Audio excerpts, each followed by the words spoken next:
शुरू कर। और मुझे देखिए ना सूरज कैसे बोले हम उसको दो हाँ शिल्पपाद। हाँ, क्योंकि प्रत्येक वस्तु भगवान की शक्ति से ही बनी है, किंतु इसका यह अर्थ नहीं है कि किसी भी वस्तु की उपासना करने की आप भगवान की उपासना करते हैं। क्यों नहीं पढ़ती है तू? जैसे कल पढ़ रही थी, परसों। तब इस पृथ्वी पर क्या है जो माया नहीं है? यह शिल्पपाद माया का अर्थ है शक्ति। इसका अर्थ शक्ति है। शिल्पपाद हाँ माया तथा इसका दूसरा अर्थ है भ्रम। अतएव मूर्ख लोग शक्ति को शक्तिमान के रूप में स्वीकार कर लेते हैं। यह माया है। जैसे सूर्य का प्रकाश आपके कमरे से प्रवेश करता है, कमरे में प्रवेश करता है। सूर्य का प्रकाश सूर्य से शक्ति है। सूर्य प्रकाश के आपके कमरे में प्रवेश करने मात्र से आप यह नहीं कह सकते हैं कि सूर्य ने प्रवेश किया है। यदि सूर्य आपके कमरे में प्रवेश करेगा तब आपका कमरा आप तथा प्रत्येक वस्तु समाप्त हो जाएगी। तत्क्षण आपको यह समझने का समय नहीं रहेगा कि सूर्य ने प्रवेश किया है, हाँ ना? ऐसा ही है शिल्पपाद। किंतु आप यह नहीं कह सकते कि सूर्य का प्रकाश सूर्य नहीं है। सूर्य के बिना सूर्य का प्रकाश है। अतः इसके बाद आपका नंबर है। आप यह नहीं कह सकते कि सूर्य का प्रकाश सूर्य नहीं है, किंतु साथ ही साथ यह सूर्य नहीं है। यह सूर्य है भी तथा नहीं भी है। यह हमारा दर्शन है। अचिन्त्य भिन्नता तथा अचिंत्य भेदा क्या लिखा? क्या है? कहाँ पर? ये हाँ ठीक है।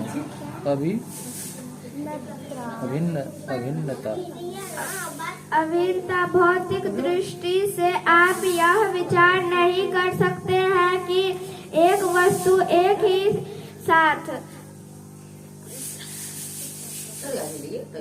सकारात्मक तथा नकारात्मक दोनों की शक्ति है। आप यह विचार नहीं है कर सकते हैं वह अंतिम शक्ति है। प्रत्येक वस्तु कृष्ण की शक्ति है। अतएव कृष्ण की भी शक्ति से स्वयं को प्रकट कर सकते हैं। अतएव हम जब मिट्टी जल अथवा वैसा ही किसी वस्तु में निर्मित रूप से में शक्ति की उपासना करते हैं तो वह कृष्ण की होती है। आप नहीं कह सकते हैं कि यह कृष्ण नहीं है। जब हम कृष्ण के इस धातु रूप मंदिर की श्री मूर्ति की उपासना करते हैं वह कृष्ण ही है। यह एक तथ्य है क्योंकि धातु कृष्ण की एक शक्ति है। अतएव यह कृष्ण से अभिन्न है तथा इसके कितने शक्तिमान हैं कि वे अपनी शक्ति में स्वयं की पूर्ण रूप से प्रस्तुत कर सकते हैं। अतः यह मूर्ति पूजा धर्महीनता नहीं है। यदि आपको विधि ज्ञात है तब यह भगवान की उपासना है। यदि आपको विधि ज्ञात हो तो क्या मूर्ति बन जाती है? शिल प्रपात वह बन जाती है या नहीं, वह कृष्ण ही है। मूर्ति कृष्ण है, किंतु जब आपको विधि ज्ञात हो। शिल प्रपात हाँ ठीक, इस विद्युत के तार की भांति यह विद्युत है जिसे प्रतिक्रिया ज्ञात है, वह इससे विद्युत प्राप्त कर सकता है। श्याम सुंदर। अन्यथा यह तार मात्र है। शिल प्रपात तार मात्र है। अतः यदि मैं कृष्ण की एक मूर्ति बनाऊं तो यह सब तब तक कृष्ण नहीं है जब तक। शिल प्रपात वह कृष्ण है, किंतु आपको यह समझने की प्रतिक्रिया ज्ञात होनी चाहिए कि वह कृष्ण है, वह कृष्ण ही है। वह केवल मिट्टी मात्र नहीं है। शिल प्रपात नहीं, कृष्ण के बिना मिट्टी कोई अलग अस्तित्व नहीं है। कृष्ण कहते हैं धरती मेरी शक्ति है। आप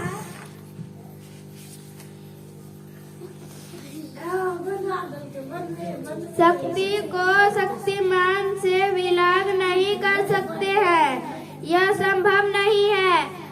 आप अग्नि से ताप को विलाग कर नहीं सकते, किंतु अग्नि ताप से तथा ताप अग्नि से भिन्न है। आप ताप ले रहे हैं, इसका अर्थ यह नहीं है कि आप अग्नि को समर्थ कर रहे हैं। ताप प्रक्रिया करने पर भी अग्नि अपना अस्तित्व बनाए रखता है। इसी तरह यज्ञपि अपने विद्युत शक्तियों के द्वारा कृष्ण प्रत्येक वस्तु का निर्माण कर रहे हैं। वे कृष्ण की कहते हैं। मायावादी दार्शनिक समझते हैं कि यदि कृष्ण सब कुछ है, तब कृष्ण का अलग स्वरूप समाप्त हो जाता है कि भौतिकवादी विचार है। उदाहरण के लिए थोड़ा थोड़ा करके इस दूध का पान करने से जब यह समाप्त हो जाता है, तब और दूध नहीं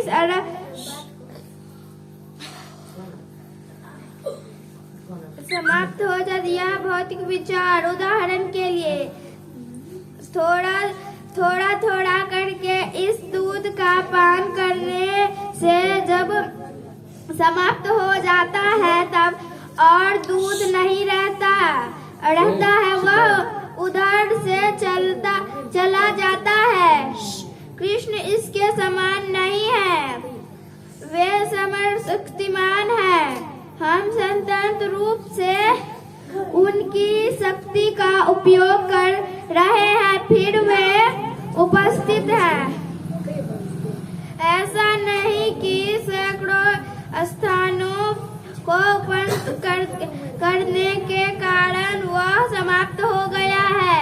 इसी भांति अपना अंश तो भगवान अथवा कृष्ण की शक्तित्व बना रहा है,